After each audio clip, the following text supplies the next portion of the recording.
Naam, hujambo mpenzi mtazamaji na karibu katika Mwanzo Habari siku hii ya leo, ambapo taifa la Kenya limeadhimisha Jamhuri Day, ambapo taifa hilo huwa limeadhimisha miaka 59 tangu kujipatia uhuru wake. Hujambo mahali popote ambapo ulipo, na karibu tuandamane kuanzia sasa hadi tamati. Mimi naitwa Victor Wanaswa, na nikukumbushe tu kwamba ni matangazo ambayo unayapokea katika mitandao yetu ya Facebook na Twitter. Tumekuandalia mengi kuhusiana na hafla hiyo, lakini hebu tuanze moja kwa moja. Na maadhimisho ya 59 ya sherehe za Jamhuri hayakukosa mbwembwe na shamra za aina yake. Waliohudhuria walipata burudani kutoka kwa watumbuizaji. Lakini hafla kuu iliandaliwa na jeshi la Kenya, ambalo liliandaa shughuli nzima inayojulikana kama the trooping of colors, ambayo huandaliwa katika sherehe za Jamhuri pekee kila mwaka. Rais William Ruto akipata fursa adimu ya kuweza kuongoza shughuli hiyo tangu kuchaguliwa kwake kama rais wa 5 wa taifa la Kenya.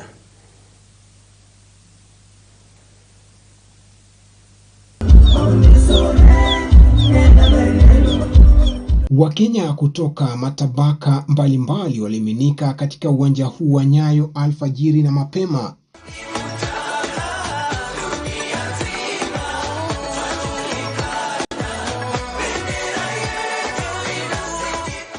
Dakika chache baada ya saa 3, viongozi wa kisiasa mmoja baada ya mwingine wakafika na kuchukua nafasi yao katika jukwaa maalum.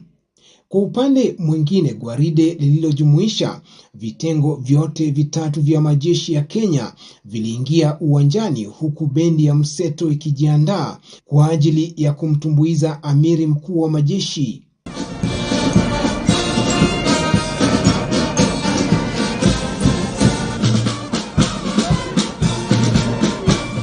Rais William Ruto alipofika alizunguka uwanja kabla ya kupanda jukwaa lililopambwa kwa ajili yake, na baadaye wa gwaride lililoandaliwa kwa kisha baadaye alipanda jukwani na kushuhudia hafla maalum iliyoandaliwa na kitengo cha Kenya Rivals, ambayo ilikuwa inaonyesha bendera ya kitengo hicho katika maonyesho maalum uwanjani.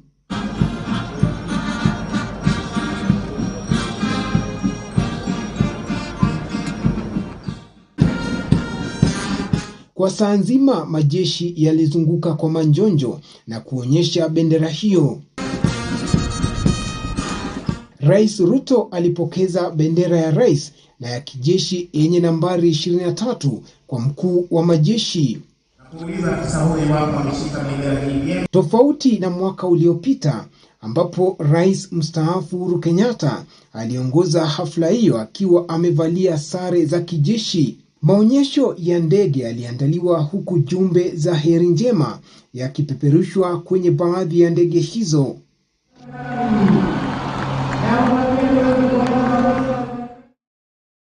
Pamoja na kuwa kauli mbiu ya Jamhuri mwaka huu ilikuwa tuungane, tubuni na tujiimarishe, Rais William Ruto ameahidi kuwa serikali yake itakumbatia matumizi ya teknolojia ili kuweza kurahisisha utoaji wa huduma katika idara mbalimbali za serikali.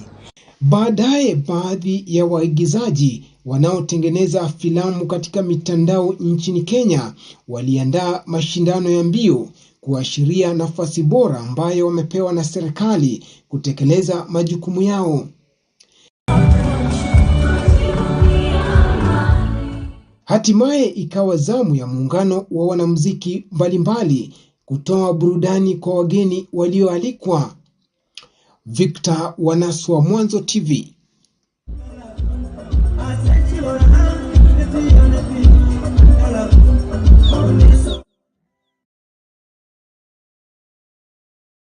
Viongozi wa upinzani kukoma kuwapotosha Wakenya kuhusu faida na utekelezaji wa hazina ya Hasla. Kufikia leo watu milioni 15 ambao wamejisajili kupata mikopo ya hazina hiyo wamekopa jumla ya shilingi milioni 7.5. if there was any doubt in anybody's mind about technology, look at what has happened to the Hasla Fund.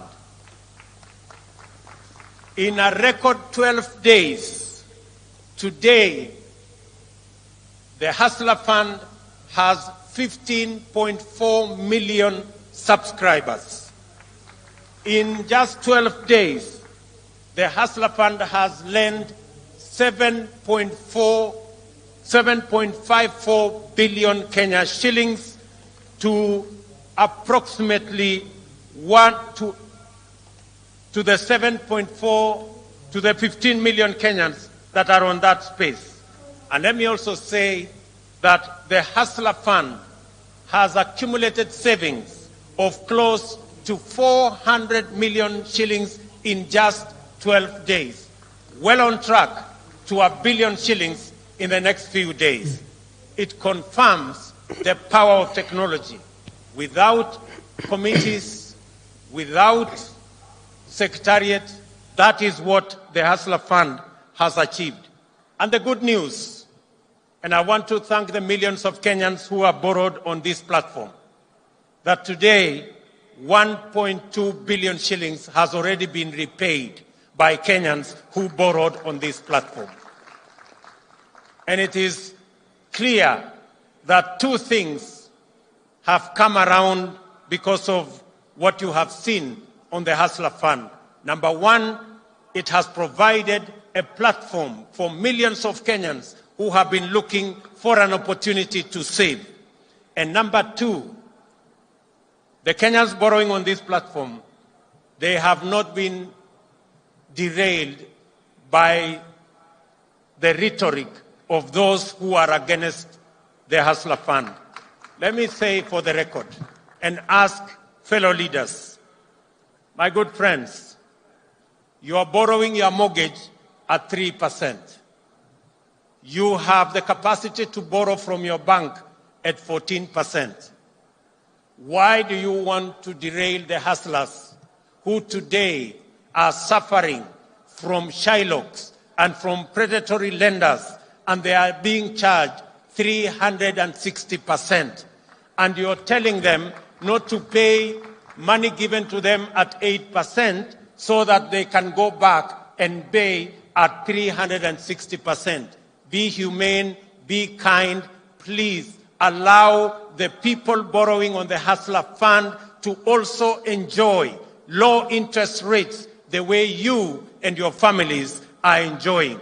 Do not derail those Kenyans who have suffered for long from now accessing money on a digital platform. Hiyo ndiyo inanipa mimi fursa ya kuchukua pumziko fupi, ila nakusii usisonge mbali kwa kuwa bado yako mengi ambao tumeweza kuandalia katika matangazo haya ambayo yanakujia baada ya muda usiokuwa mrefu.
mtazamaji, na shukran sana kwa kuendelea kutazama habari za Mwanzo TV.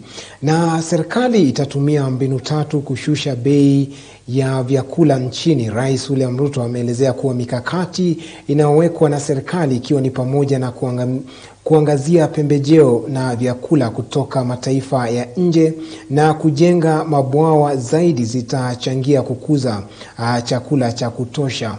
Japo awali serikali ilionekana kutofanya uamuzi kuhusu kuagiza mahindi wakati ambapo wakulima wanavuna. Rais Ruto amesema mavuno ya sasa hayatoshelezi na serikali itaagiza magunia milioni 10 ya vyakula hapa nchini. We can proudly cite many achievements and impressive progress made through our own consistent efforts as evidence that our freedom struggle was neither an empty political adventure nor reactionary born of idle resentment. We gather as a nation to commune with our forefathers who were long-suffering innocent victims of imperial plunder and colonial oppression, yet also heroic defenders of our inalienable sovereignty and valiant fighters of our freedom. On Jamhuri Day, we celebrate the moment when Kenya proclaimed itself a free democratic republic. It is also a time to reflect deeply on the founding aspirations of our nation. And I want to say, while I move along with you, that in the early moments of this administration, we engaged to ensure that the challenges that millions of Kenyans told us in this campaign, we began the journey to address those challenges. One of the biggest and notorious challenge is the challenge of high cost of living. And it is imperative that we have a clear plan. And I want to tell the people of Kenya, this high cost of living, we are tackling it in 3 phases. Number 1, our first agenda when we came into office is to ensure that we encourage farmers to access affordable fertilizer. And that is why we reduced fertilizer from 7,000 shillings to 3,500 so that we can enable our farmers to be able to enhance their productivity in our journey towards making food affordable in our republic. Our second agenda, and I have said this, is that we are going to import 10 million bags of different assorted types of food, including maize, so that we can close the gap temporarily because of the harvest that was limited in this year's agricultural season, occasioned by climate change and failure of rain. And thirdly, we are now in the process of working with the private sector to ensure that we import 300,000 metric tons of fertilizer for the planting season that is going to come from January going into April. Already, 2 million bags have arrived in the country and 4 million bags are on the way. And I want to assure our farmers that we are going to stand with them to make sure that government provides adequate seed and adequate subsidized fertilizer to make sure that our productivity is enhanced so that we can produce enough food and reduce the challenges of the high cost of living in our republic. The second item that we must tackle is the issue of ensuring that we create enough jobs for the millions of young people in our nation. Apart from what we are doing with the tech community, our housing plan, which we have rolled out in earnest, already we have launched the Tukisonga mbele mtazamaji, vijana milioni 1 watapata ajira kupitia miradi ya teknolojia, kazi kwa vijana na ujenzi wa nyumba za bei nafuu. Rais William Ruto amesema kuwa mwamko mpya katika sekta ya teknolojia utawezesha vijana kubuni nafasi za ajira na kujiajiri. Maudhui mwaka huu kuhusu Jamhuri Day ya mwaka huu yalikuwa ni kukuza teknolojia nchini Kenya. Our interests, ladies and gentlemen, are nested in a dense network of reciprocal diplomacy, which helps our agenda to attract investment, forge partnerships, and create markets for our exports and employment for our young people locally and overseas. In the last 3 months, we have aggressively sustained our pursuit of mutual beneficial endeavor with friends and partners all over the world. We have engaged productively with EAC member states, the governments of South Africa, United States, United Kingdom, Spain, Qatar, Germany, and South Korea to scale up bilateral ties and to explore avenues for collaboration in the multilateral space. We have forged agreements on mobilizing investments and financing in a wide variety of sectors, and we will continue to engage the international community as we implement our plan. Ladies and gentlemen, it is time to innovate our way into the future. It is for this reason that with this Jamhuri, we as a nation are staking our claim by rallying Kenyans to begin the work of designing a world much richer, much safer, and freer than the one we have known. Innovation is frequently associated with technology, and we must avoid the pitfalls of viewing technology and innovation as a preoccupation with things at the expense of people. The most consequential breakthroughs in technological innovation have greatly enhanced human well-being. Among the Innovation Week's champions are the winners of 2022 Holt Prize, Eco Banner, from St. Paul's University, who employed the concept of green and circular economy to produce biodegradable sanitary pads from banana fiber. I have asked the Ministry of Education, in recognition of their innovation, to work with these young innovators on the delivery of our commitment to provide sanitary pads for schools in Kenya. The Kenya Innovation Week attracted large global technology firms whose senior leaders made their way to Kenya to witness firsthand the magnitude of the innovation potential of our Silicon Savannah. We have agreed on partnerships to support local organizations in providing opportunities for young people to acquire training and skills on various aspects of digital productivity.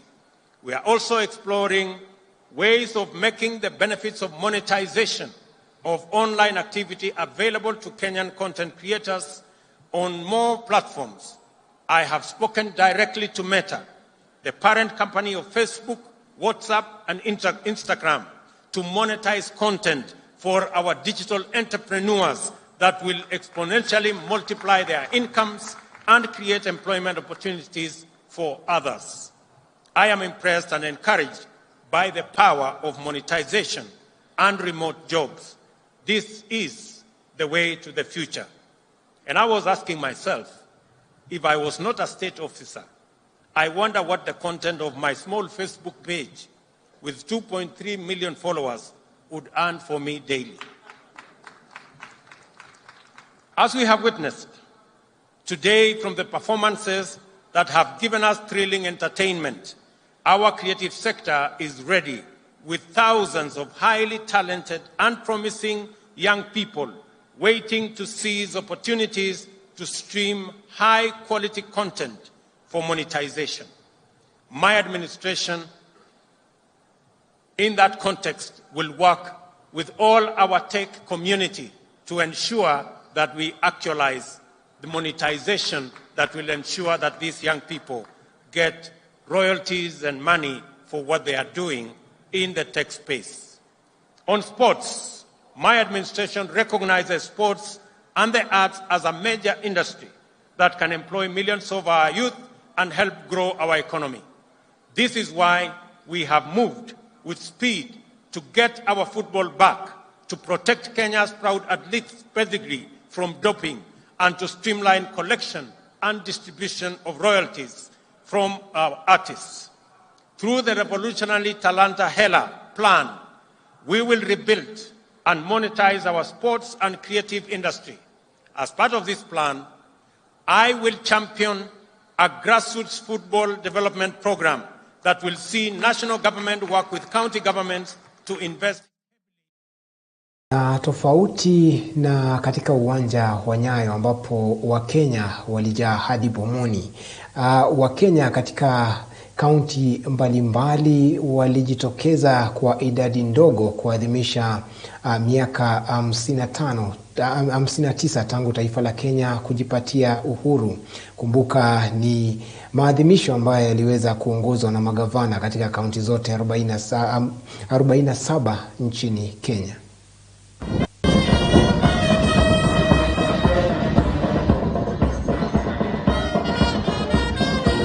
Banda siku leo ni GSU gani? No.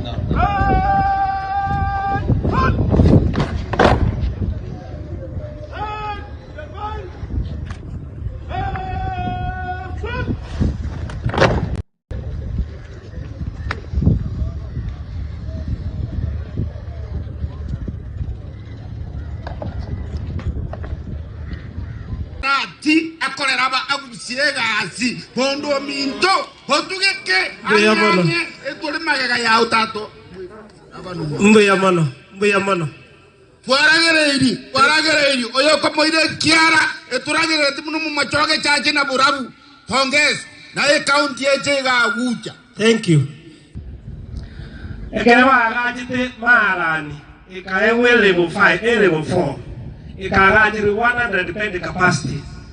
Wakaja wakagaja nuru wakurara asabaniwe yekarenzi akina into tokonyo na macho ero ko twagajiru wemo na ndo twagajire Kenya, we shall be happy. Wemo ndo twagana tokanyole moche lakini Kenya nyaro gorone moche litakole tik hiyo koranje tokonyo nganye likoli house nero yo korangiri momoima na watu kumangiri ujanga to muntu mwa chikule chama ngana yakole kere ba tema kurusi.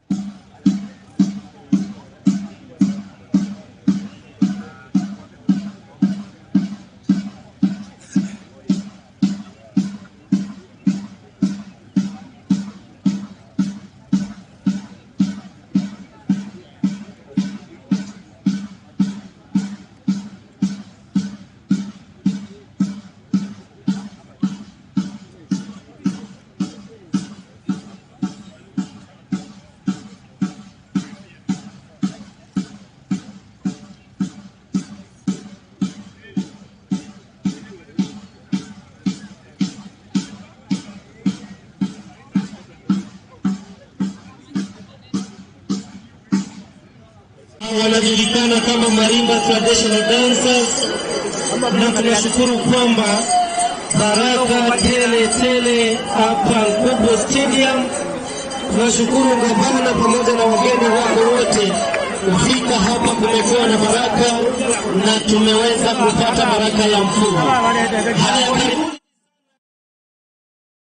Hebu turejelee makala yetu spesheli kuhusu siku hii ya Jamhuri hapa nchini Kenya, na maadhimisho ya 59 ya sherehe za Jamhuri hayakukosa mbwembwe na shamra ya aina yake, waliohudhuria wakipata burudani kutoka kwa watumbuizaji. Lakini hafla kuu iliandaliwa na jeshi la Kenya ambalo liliandaa shughuli nzima inayojulikana kama Trooping of the Color, ambayo huandaliwa katika sherehe za Jamhuri pekee kila mwaka. Rais William Ruto aliongoza hafla hiyo kwa mara ya kwanza tangu kuchaguliwa kama rais wa taifa la Kenya. Tazama.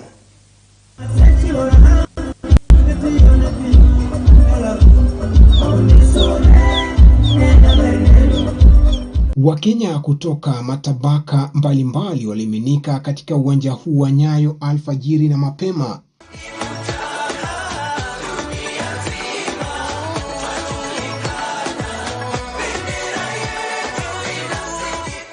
Dakika chache baada ya saa 3, viongozi wa kisiasa mmoja baada ya mwingine wakafika na kuchukua nafasi yao katika jukwaa maalum. Kwa upande mwingine, gwaride lililojumuisha vitengo vyote vitatu vya majeshi ya Kenya viliingia uwanjani, huku bendi ya mseto ikijiandaa kwa ajili ya kumtumbuiza amiri mkuu wa majeshi.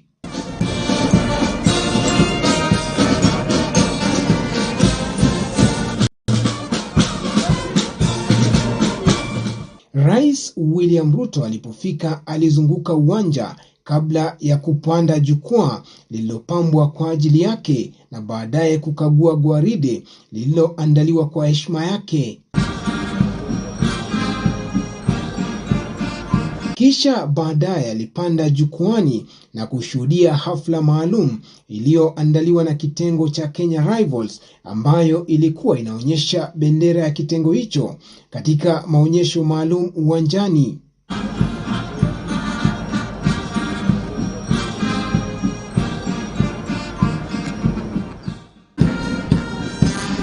Kwa saa nzima majeshi yalizunguka kwa manjonjo na kuonyesha bendera hiyo.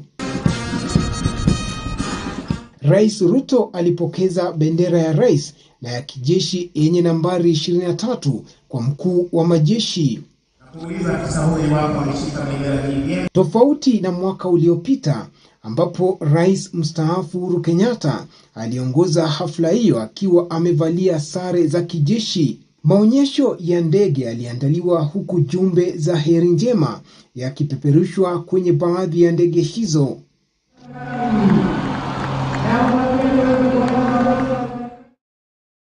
Pamoja na kuwa kauli mbiu ya Jamhuri mwaka huu ilikuwa tuungane, tubuni na tujiimarishe, Rais William Ruto ameahidi kuwa serikali yake itakumbatia matumizi ya teknolojia ili kuweza kurahisisha utoaji wa huduma katika idara mbalimbali za serikali. Baadaye baadhi ya waigizaji wanaotengeneza filamu katika mitandao nchini Kenya waliandaa mashindano ya mbio kuashiria nafasi bora ambayo wamepewa na serikali kutekeleza majukumu yao. Hatimaye ikawa zamu ya muungano wa wanamuziki mbalimbali kutoa burudani kwa wageni walioalikwa. Victor Wanaswa, Mwanzo TV.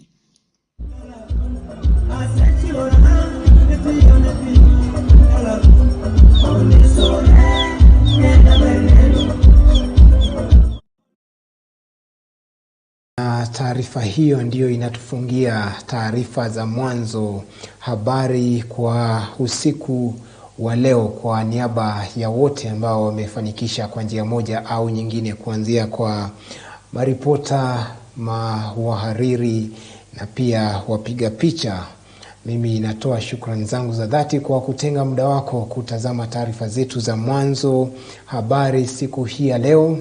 Tukutane hiyo kesho saa 4 asubuhi na pia ifikapo saa 3 usiku kwa taarifa za kutwa nzima. Mimi naitwa Victor Wanaswa na kutakia usiku mwema. Kwaheri kwa sasa.